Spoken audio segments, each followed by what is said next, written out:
Okay, so things are looking pretty good here, pretty cool. We're almost done with our rotten tomato guy here, except we've got to do something about all these staples that he has all over the place here. These little metallic bits, he's got a lip ring here and so on. And we've got to do something about his disgusting drool here. So this has all been organized once again on your layers palette. Let's cover working with these little metallic bits here. So I've created a layer here for us called Staples and Such. So what I could do is I could hold down Shift and go and click on all these tiny little staples here, but we're going to be here a while if you choose to do that. Instead, I'm just going to use the layer target here, click on this little guy here, that grabs all of the metallic bits here. And as far as making things look metallic with gradients, I find using grays and whites and maybe some charcoalish type colors work pretty well. I think what I'll do is using our swatches palette, I'll start with our basic gradient here, which was black to white. There it is. Now, because these parts are so small, these objects here are so tiny, it's hard to see what we're actually getting. So try this. Try hitting Control H on the PC or Command H on the Mac. That hides all of your anchor points and paths. So now we get a better sense of how this is looking. And as you've seen all along, I can come down to my gradient palette here, adjust my slider. If I don't want to use a pure white, I could pull down a light gray here if I wish. Or maybe if I want something like this here, I'll keep white on one end, for example, and then go to a mid-gray. And then maybe if I want to switch back to white or something like this, I could do so. I'm not going to do that, though. I'll just pull that off the bottom there. I'll pull this guy off here as well. I think what I'll do is just move my white stop along the slider here. And things are looking pretty good here. You can see that it's fairly simple to get this cartoonish color effect here using gradients. And later on, I'll show you some neat tricks for creating some almost 3D effects as well with gradients. So things are looking pretty good here. We also have to do something about his drool here. And back in the layers palette, this guy has so much drool that he actually requires 2 layers there. So we have drool part 2, and up at the top we have drool part 1. So if you want to select using your layers palette, that's fine. I think myself, I will just click on one instance of the drool, hold down Shift and click on the second instance of drool. And don't forget that we had hit Control H or Command H. So if you want your paths and anchors to reappear, just hit your keyboard shortcut again. There they are. I think I will keep mine off though. I find when I'm working with gradients, it's easiest to have them turned off here. So there we are. And I'll probably throw in some kind of a gradient here, maybe going from a light blue to a dark blue or something like that.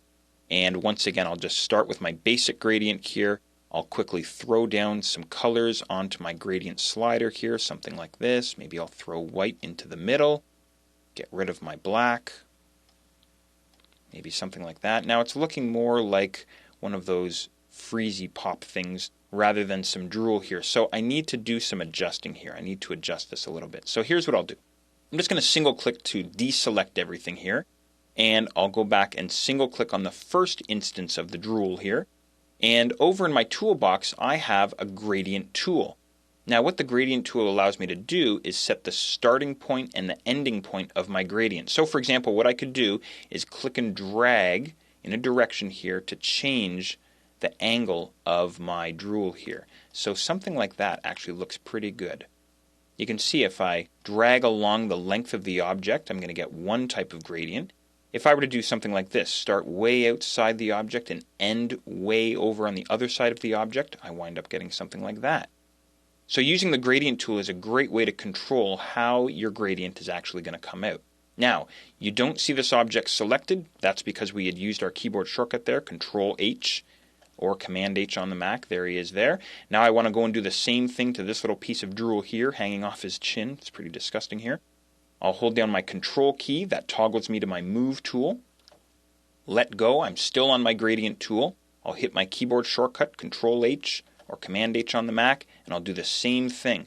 And the cool thing here about the gradient tool is I can keep clicking and dragging over and over and over until I get something that I like. Maybe something like that looks pretty good. So the idea with the gradient tool here is you're not overlapping one gradient on top of another gradient on top of another gradient. You're starting fresh every single time. So you can keep dragging and try different things. Maybe you want to go from the right to the left, or maybe you want to try going from the bottom to the top until you get things looking exactly the way you want.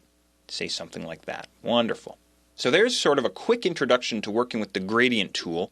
let me show you a couple of other neat things that you can do here using this little fella. I'm going to go back to my eyeball. I'm not 100% happy with my eyeball here because you can see that my radial gradient here isn't starting at the center of the eye here. It's sort of starting on the outside of the eye here. So what I can do is I'm going to hold down my control key again and single click. There's my eye selected. Let go of control, or of course command on the Mac. And what I can do with my gradient tool is, again, I could click and drag. This time obviously things are happening with a radial gradient. So a short drag gives me this sort of effect here. A longer drag would give me this sort of an effect. Well, a little bit too far there. Say something like that. Okay, so you can experiment there. Or try just single clicking with your tool. Now this isn't the greatest example here. Maybe what I'll try and do is do something a little bit shorter there. And then what I can try and do is single click. And single clicking with a radial gradient, what that does is that sets the center point for the radial gradient. So I might decide that I want something like this here. Here's a couple of other quick examples of using the gradient tool. I'm going to zoom out just a little bit here, and I'm going to go back to my layers palette and click on my target here for my tomato fill. And what I could do is I could click and drag using my gradient tool right across. And did you see that change there? Again, I could do a nice long drag right across my artwork to get this type of an effect. So the scarlet is starting up here and the deep red is ending way down on the bottom right there. Or I could go from bottom to top, maybe for a little bit of drama there. Actually, that looks pretty cool.